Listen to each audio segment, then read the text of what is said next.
The psychology of people who think in another language. John, quick question.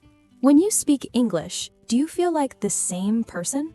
Honestly, no. It feels like a different version of me. Good. That feeling is not confusion. It's neuroplasticity happening in real time. So you're saying this discomfort people feel when they try to think in English Is not a language problem. It's an identity problem.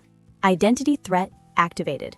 Here's the uncomfortable truth nobody tells language learners. If you still translate in your head, your brain is protecting your old self. Protecting it from what? From change. Today, we're diving into the psychology of people who don't just speak another language, they think in it. And we're not talking motivation or talent. We're talking neuroscience, psychology, and identity. Research in cognitive science shows that language changes how the brain categorizes reality, makes decisions, and even feels emotions. So, thinking in another language literally changes how you experience the world? Exactly. And that's why your brain resists it. Why most people fail. Most learners never reach this level, not because they lack intelligence, But because they can't tolerate the psychological cost. the temporary loss of control, the feeling of sounding less intelligent, the fear of not recognizing yourself. By the end of this episode, you'll understand why thinking in another language feels so uncomfortable, what's actually happening inside your brain, and how people who achieve this didn't force it, they allowed it. Because you don't learn English to speak better. You learn English to think differently. The core problem. Why translation is the brain's default. So if thinking in another language is possible, why does the brain automatically translate? Because the brain is not designed to learn languages. It's designed to save energy. Energy. Yes, mental energy. Your brain follows one rule above all others. Minimum effort, maximum certainty. The hidden mechanism. Your native language is the most efficient system your brain has ever built. It's fast, it's safe, it's predictable. So when English appears, The brain says, why build a new road if I already have a highway? translation equals cognitive economy. Translation is not a bad habit. It's a cost reduction strategy. That's counterintuitive. Exactly. People think translation means they're failing. In reality, it means the brain is being efficient. Cognitive load explained without jargon. Every time you try to think directly in English, your brain calculates, is this worth the effort? And translation is cheaper.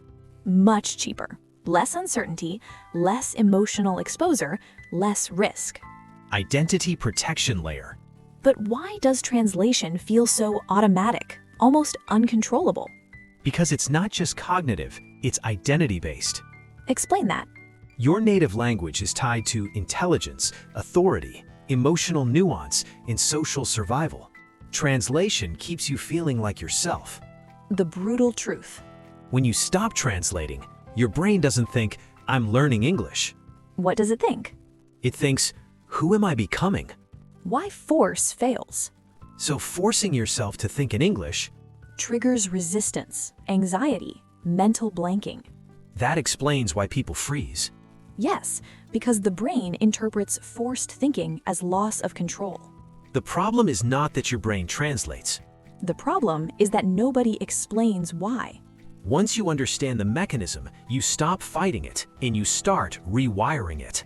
Translation is not the enemy. It's the default. And defaults only change when the brain feels safe enough to evolve. Science and study. What research reveals about thinking in another language? It says something very clear and very uncomfortable. Language doesn't just express thought, it shapes it. Academic foundation.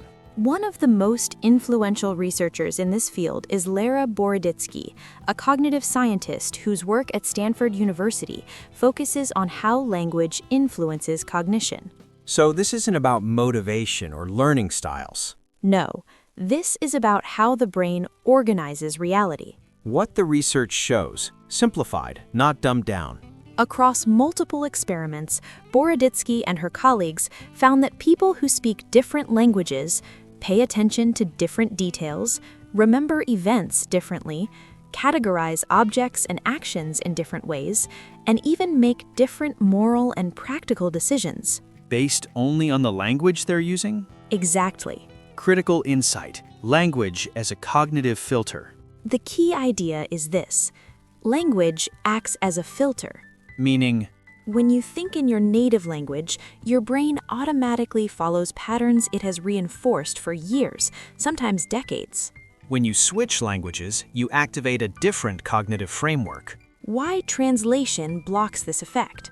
So where does translation fit into this? Translation prevents the switch.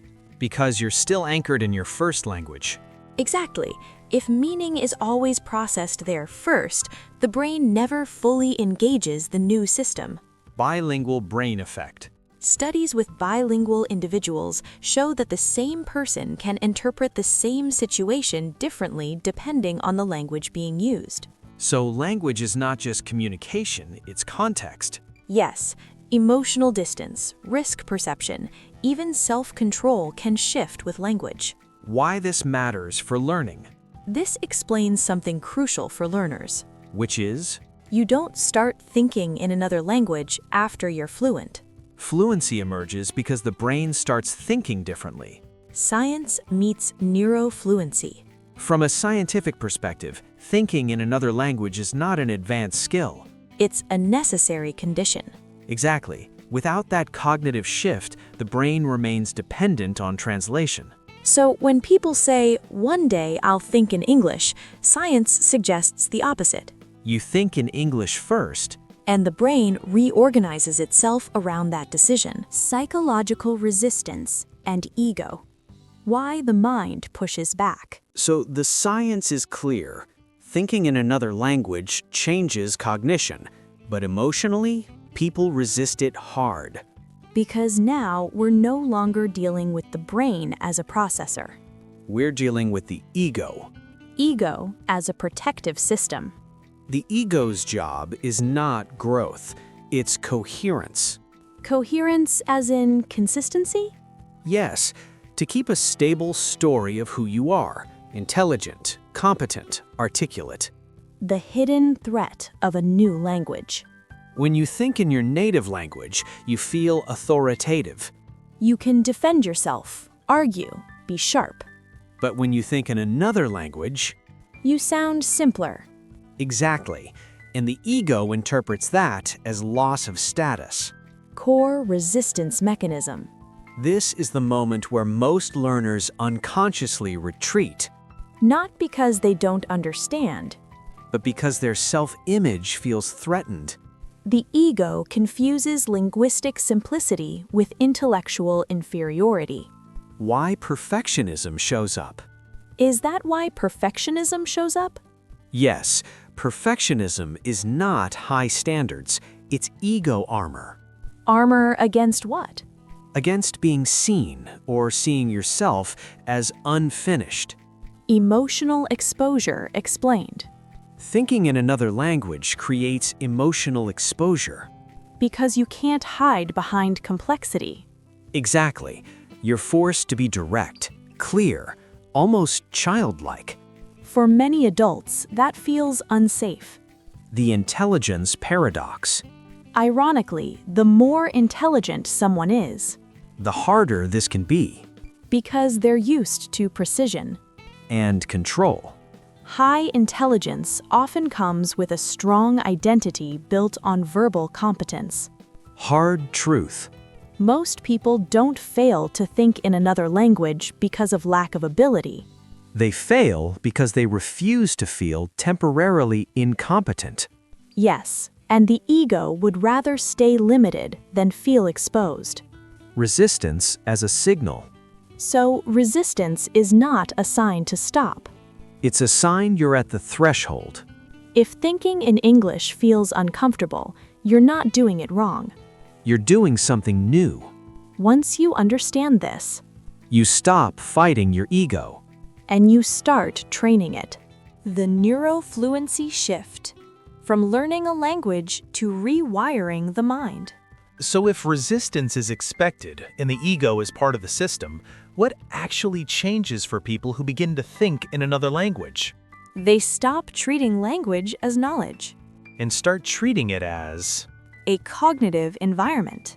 Most learners believe fluency comes from accumulation, more words, more rules, more correction. But the people who think in another language, Switch to association instead of accumulation. they don't ask, how do I say this? They ask, what does this mean? From control to automaticity. So the shift is about control. Yes, control versus automaticity.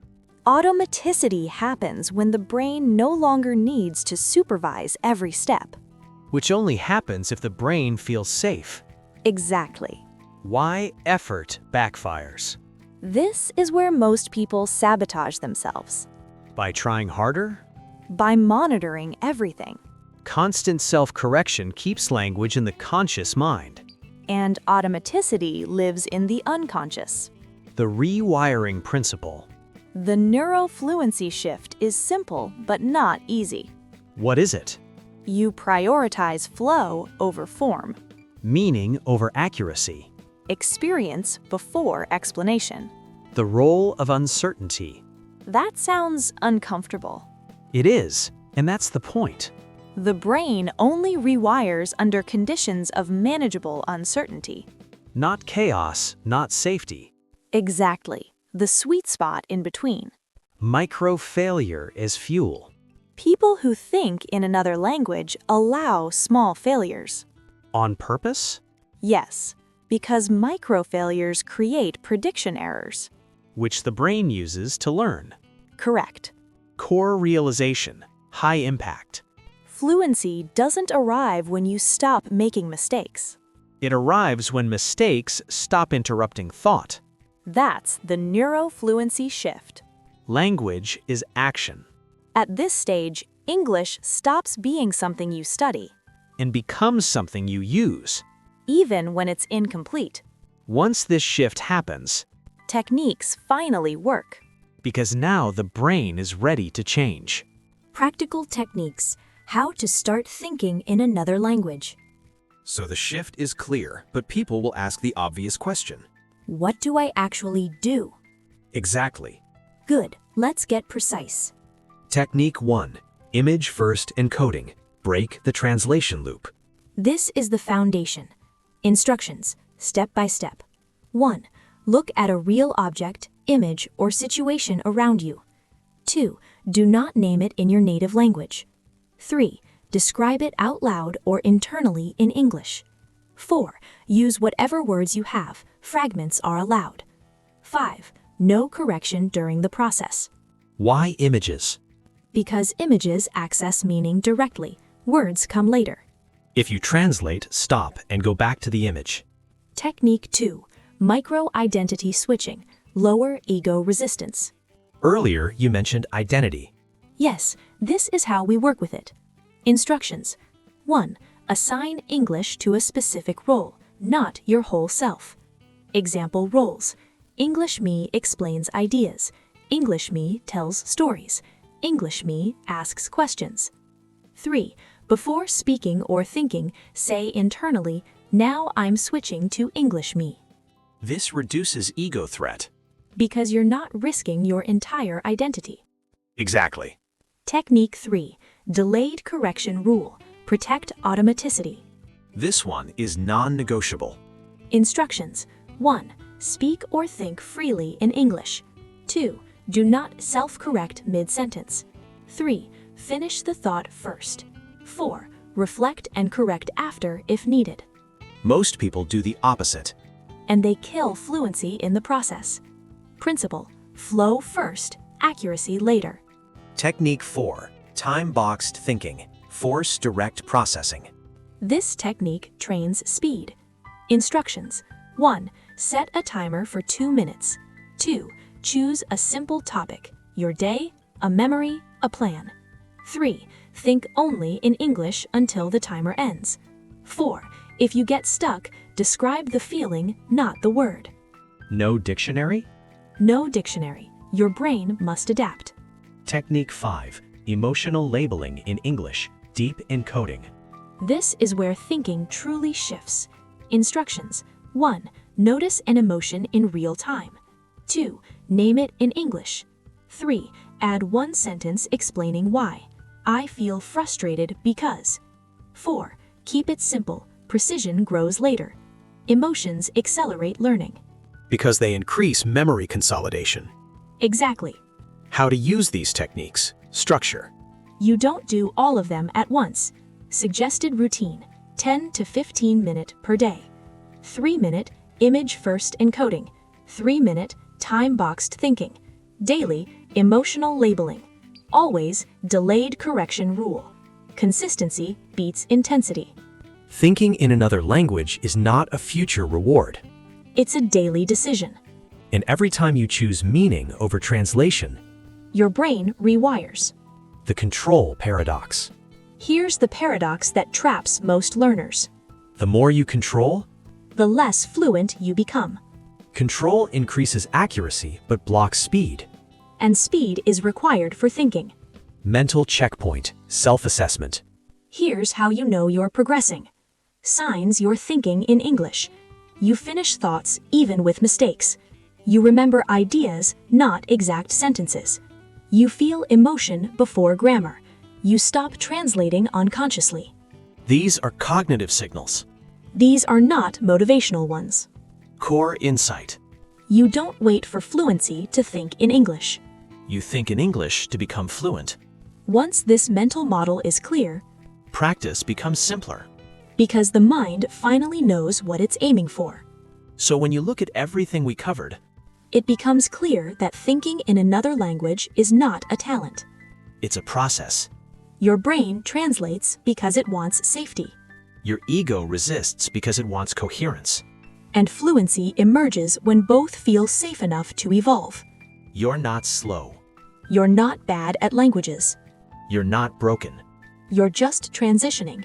People who think in another language didn't force their brain. They trained it. Gently, consistently, intelligently. Decision moment. From now on, you have two choices. You can keep translating. Or you can start associating. You can protect your old identity. Or allow a more flexible one to emerge. If this changed how you see English, Follow neurofluency. not to study more. But to think differently. Don't learn English to sound smarter. Learn English to become freer. Rewire your mind to think in it.